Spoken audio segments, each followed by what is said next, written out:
નમસ્કાર, આપ જોઈ રહ્યા છો ગુજરાતની number 1 news channel news 18 Gujarati અને તમામ મહત્વપૂર્ણ સમાચારની સાથે હું છું લુબના ખાન। સમાચારની શરૂઆત કરીશું જય જગન્નાથની સાથે।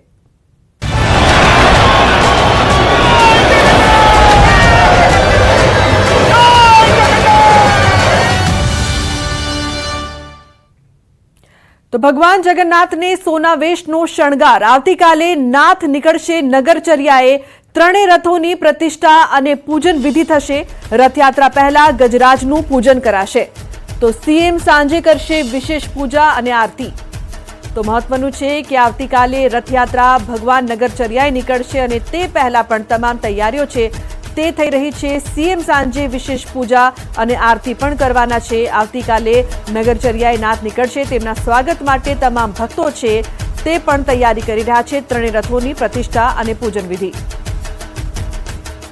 તો સંવાદદાતા વિભુ લાઈવ જોડાયા છે વધુ માહિતી આપવા માટે। તેમની પાસેથી વધુ માહિતી લઈએ। વિભુ, હવે આવતીકાલે રથયાત્રા છે અને જે પણ વિશેષ પૂજા આરતી છે તે આજે થવાની છે, શું અપડેટ્સ?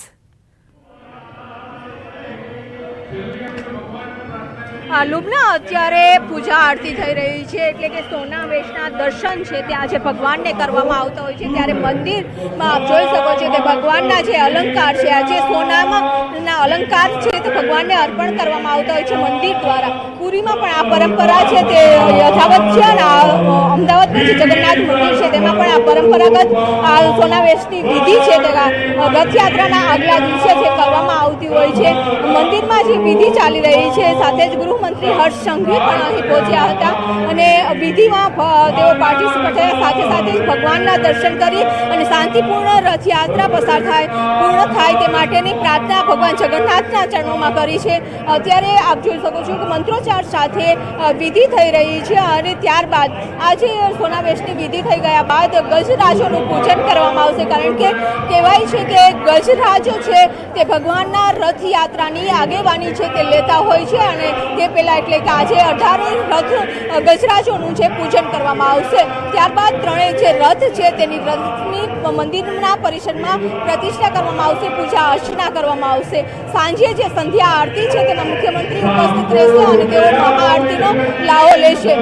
ખાસ કરીને જે 18 કિલોમીટરની રથયાત્રાનો રૂટ છે તેનું નિરીક્ષણ આજે જે કરવામાં આવશે પોલીસના કાફલા સાથે, જે 2 દિવસથી રિહર્સલ ચાલી રહ્યું છે। સાથે સાથે આજે ગૃહમંત્રી પણ નિરીક્ષણ છે તે કરશે। બિલકુલ વિભુ, આપને પણ હું પૂછવા માંગીશ કે જે પ્રકારથી રથયાત્રા છે ને ભક્તો વર્ષોથી તેની રાહ જોતા હોય છે, ભક્તોમાં કેવો ઉલ્લાસ અને ઉત્સાહ આપ જોઈ રહ્યા છો? મંદિરમાં કેવી રોનક? વિભુ, આપ ત્યાં અત્યારે ઉપસ્થિત પણ છો।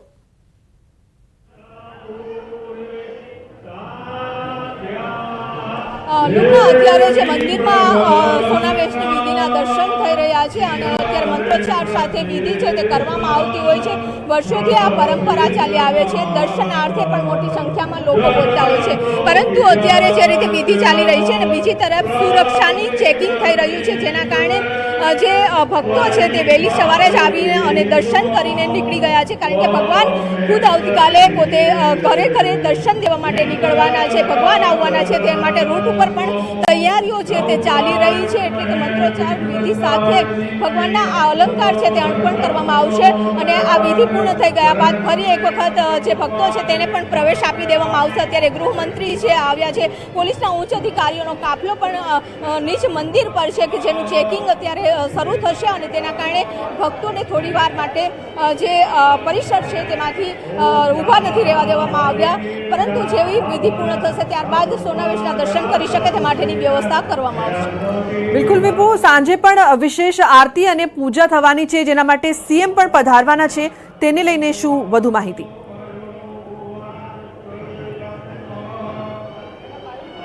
લુબના જે રીતે અત્યારે વિધિ થઈ રહી છે અને જે સાંજે આખો દિવસની આજે સોનાવેશની જે વિધિ હોય છે કે સોનાવેશની વિધિ થઈ ગયા બાદ સોનાના અલંકારો છે ભગવાનને પહેરાવવામાં આવે છે, એવું સોનાવેશમાં ભગવાનના દર્શન થાય છે અને ત્યારબાદ ગજરાજોનું પૂજન થશે। ગજરાજોનું પૂજન થઈ ગયા બાદ 3 કલાકે ત્રણેય મંદિરની પ્રતિષ્ઠા છે તે મંદિરમાં કરવામાં આવશે, પૂજા વિધિ કરવામાં આવશે, ત્રણેય રથનું પણ આરતી છે તે કરવામાં આવશે। આરતીમાં પણ જે વિપક્ષના નેતાઓ છે તેઓ અહીં ઉપસ્થિત રહેશે। ત્યારબાદ સંધ્યા આરતી થશે, સંધ્યા આરતીમાં પણ મુખ્યમંત્રી સહિત મહાનુભાવો છે તે ઉપસ્થિત રહેશે.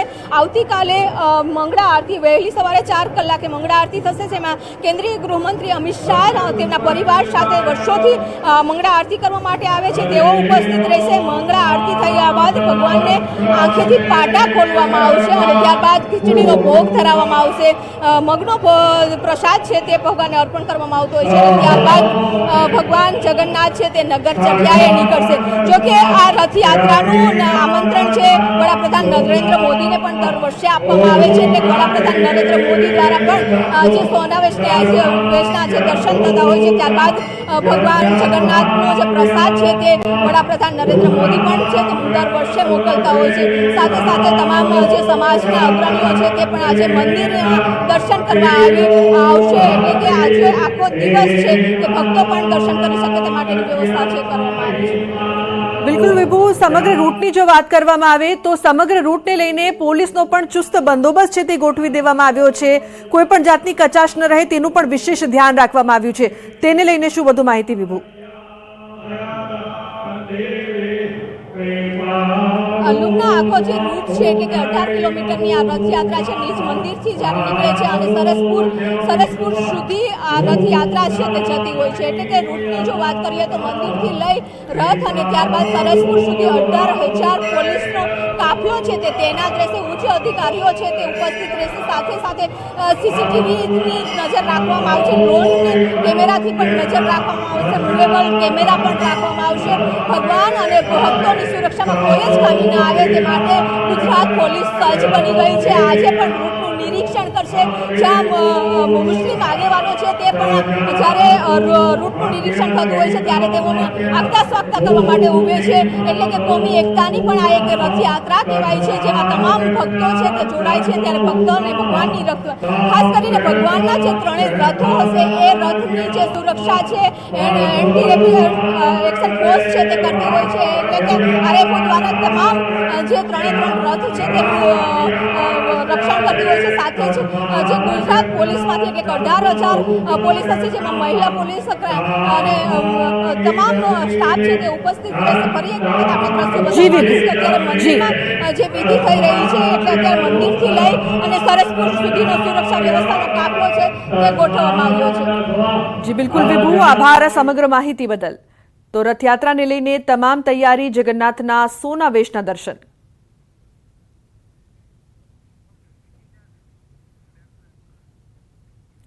તો અમદાવાદમાં રથયાત્રાને લઈને ખાસ વ્યવસ્થા કરવામાં આવી છે. ટ્રાફિક પોલીસની 2 વાનનો ઉપયોગ કરી શકાશે. કાલુપુર રેલવે સ્ટેશન જવા મુસાફરો લઈ શકશે લાભ.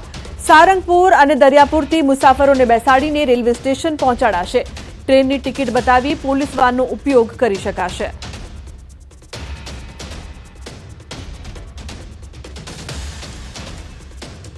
જે મુસાફરો કાલુપુર રેલવે સ્ટેશન જનાર છે એ મુસાફરોને દરિયાપુરથી બંધ હોવાથી દરિયાપુરથી અમારી અમદાવાદ શહેર પોલીસ તરફથી એસએમએલ ગાડીની વ્યવસ્થા, ફ્રી સર્વિસ, ફ્રી સેવા શરૂ કરવામાં આવી છે કે જે એસએમએલ ગાડી સારંગપુર સર્કલથી પણ કાલુપુર રેલવે સ્ટેશન જતા મુસાફરો માટે રેલવેની ટિકિટ બતાવી અને એમાં ફ્રી એમને રેલવે સ્ટેશન સુધી પહોંચતા કરવામાં આવશે. તો રથયાત્રાના દિવસે અનેક રસ્તાઓ બંધ રહેશે, જેમાં જગન્નાથ મંદિર પાસે જમાલપુર 4 રસ્તા, ફૂલ બજાર, ખમ્માસા પાસેનો રોડ સવારે 2 વાગ્યાથી રથયાત્રા પૂર્ણ ન થાય ત્યાં સુધી બંધ રહેશે. આસ્ટોડિયા સર્કલથી રાયગઢ સુધીનો રોડ સવારે 5 થી 11 અને સાંજે રથયાત્રા પૂર્ણ થાય ત્યાં સુધી બંધ રહેશે. ગીતા મંદિર બસ સ્ટેન્ડ જતા લોકો જમાલપુર બ્રિજથી આસ્ટોડિયા થઈને જઈ શકશે. તો સારંગપુર સર્કલથી કાલુપુર સુધીનો રોડ પણ બંધ રહેશે. તો કાલુપુર સર્કલથી પ્રેમ દરવાજા સુધીનો રસ્તો 9:30 થી 4:30 વાગ્યા સુધી બંધ રહેશે. જ્યારે દર્શને આવતા લોકો માટે પાર્કિંગ પ્લોટ બનાવવામાં આવ્યા છે. રથયાત્રાનું જે જગન્નાથ મંદિરથી રથયાત્રા નીકળશે તો જગન્નાથ મંદિરની પાસે જમાલપુર 4 રસ્તા, ફૂલ બજાર અને ખમાસાથી આ જે રસ્તો છે એ સવારે 2 વાગ્યાથી એટલે રથયાત્રાના દિવસે 7 તારીખના સવારે 2 વાગ્યાથી રથયાત્રા પૂર્ણ થાય ત્યાં સુધી એ બંધ રહેશે. તો જગન્નાથની રથયાત્રાને લઈને શહેરમાં ઉત્સાહનો માહોલ છે। ભક્તો ભગવાનના દર્શન કરવા તલપાપડ છે। ત્યારે એક ભક્તે ભગવાન જગન્નાથજીનો ચોકલેટનો રથ બનાવ્યો છે। અમદાવાદના શિલ્પા ભટ્ટ દ્વારા ચોકલેટના 3 રથ અર્પણ કરવામાં આવ્યા છે। શિલ્પા ભટ્ટ 5 વર્ષથી ભગવાનના રથ બનાવે છે। 3 રથ બનાવવા ડાર્ક ચોકલેટ, મિલ્ક અને વ્હાઇટ ચોકલેટનો ઉપયોગ કરવામાં આવ્યો છે।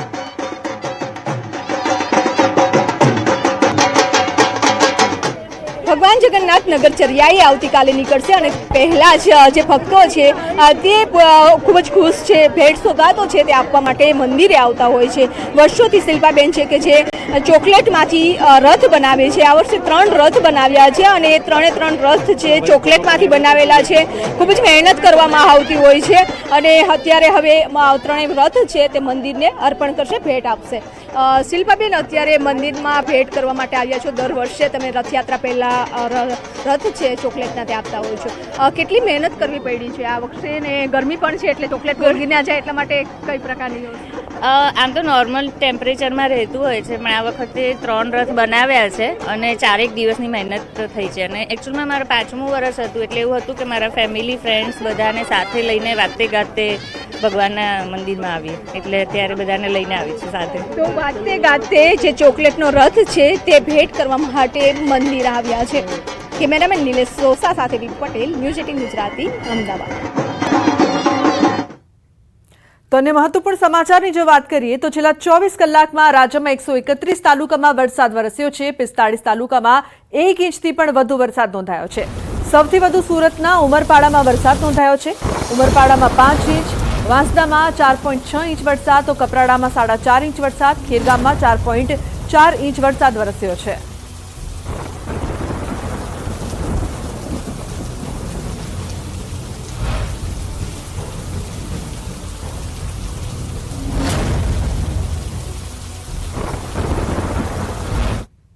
તો બીજી તરફ યાત્રાધામ પાવાગઢમાં આહલાદક વાતાવરણ જોવા મળી રહ્યું છે। ગાઢ ધુમ્મસવાળું આહલાદક વાતાવરણ, ખુશનુમા વાતાવરણમાં ભક્તો કરી રહ્યા છે દર્શન। વાદળો જાણે કે માથા ઉપર અડકી જતા હોય એવો અહેસાસ સહેલાણીઓ કરી રહ્યા હોય એવા દ્રશ્યો જોવાયા છે। તો ખુશનુમા વાતાવરણમાં ભક્તો દર્શન કરી રહ્યા છે, સાથે જ આહલાદક વાતાવરણ જે છે, જે નજારો છે તેનું પણ આનંદ માણી રહ્યા છે। તો ગાઢ ધુમ્મસ વચ્ચે વાતાવરણ છે તે આહલાદક, વરસાદ સતત વરસી રહ્યો છે। બીજી તરફ ધુમ્મસ જેવું વાતાવરણ પણ જોવા મળી રહ્યું છે। તો અત્યારે આપ જોઈ રહ્યા છો પાવાગઢના આ દ્રશ્યો।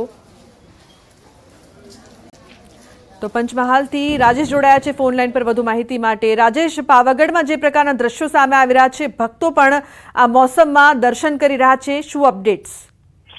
ચોક્કસ, પાવાગઢમાં કુદરતી સૌંદર્ય દર ચોમાસામાં સોળે કળાએ ખીલી ઉઠતું હોય છે અને ખુશનુમા એક હિલ સ્ટેશન જેવા માહોલ સર્જાતો હોય છે, જેથી ભક્તો સાથે સાથે મધ્ય ગુજરાતમાંથી સહેલાણીઓ પણ અહીંયા મોટી સંખ્યામાં પહોંચતા હોય છે। દરરોજ વહેલી સવારે વાદળો છે એ ડુંગરને અરકીને જતા હોય છે અને જે નજારો હોય છે તેનો આનંદ માણવા માટે વહેલી સવારથી જ ભક્તો પગપાળા મંદિર સુધી પહોંચી જતા હોય છે। આજની વાત કરવામાં આવે તો આજે વહેલી સવારથી જ પાવાગઢ ડુંગર ઉપર ખુશનુમા અને ધુમ્મસભર્યું વાતાવરણ સર્જાય છે। ધુમ્મસભર્યા વાતાવરણ સાથે સાથે જ વાદળો પણ જે સહેલાણીઓ છે તેઓના માથા પર અડકીને જતા હોય કે અહેસાસ અને અનુભવ સૌ કરી રહ્યા છે ધીમે ધીમે। જી બિલકુલ, આભાર આ સમગ્ર માહિતી બદલ। સમાચારમાં આગળ વાત ભરૂચના નેત્રંગમાં ભારે વરસાદના કારણે કવચિયા ગામે ઘરમાં પાણી ઘૂસી ગયા છે। ઘરના લેવલથી ઊંચો સીસી રસ્તો બનતા વરસાદી પાણી લોકોના ઘરોમાં પ્રવેશ્યા હતા। પાણીના કારણે લોકોને હાલાકી ભોગવવી પડી રહી છે। તો ફોનલાઈન પર સંવાદદાતા ભાવિન જોડાયા છે વધુ માહિતી આપવા માટે। ભાવિન, જે પરિસ્થિતિ છે અત્યારે વરસાદને કારણે લોકો પરેશાન છે ઘરોમાં પાણી, શું અપડેટ્સ? જી, ગઈકાલ રાતથી મુસળધાર વરસાદ પડી રહ્યો છે। રોડ રસ્તાઓ ખૂબ જ ખરાબ થઈ ગયા છે અને ઘણા ગામડાઓના જે વિસ્તાર છે એના રોડ બી તૂટી ગયા છે। વરસાદના કારણે ઘણી હાલાકી પડી રહી છે। મુસળધાર વરસાદથી પબ્લિક જનજીવન અસ્તવ્યસ્ત થયું છે। જી બિલકુલ ભાવિન, આભાર સમગ્ર માહિતી બદલ। તો જનજીવન અસ્તવ્યસ્ત થઈ ગયું છે, લોકો પરેશાન છે, અનેક ઘરોમાં પાણી પ્રવેશ્યા છે।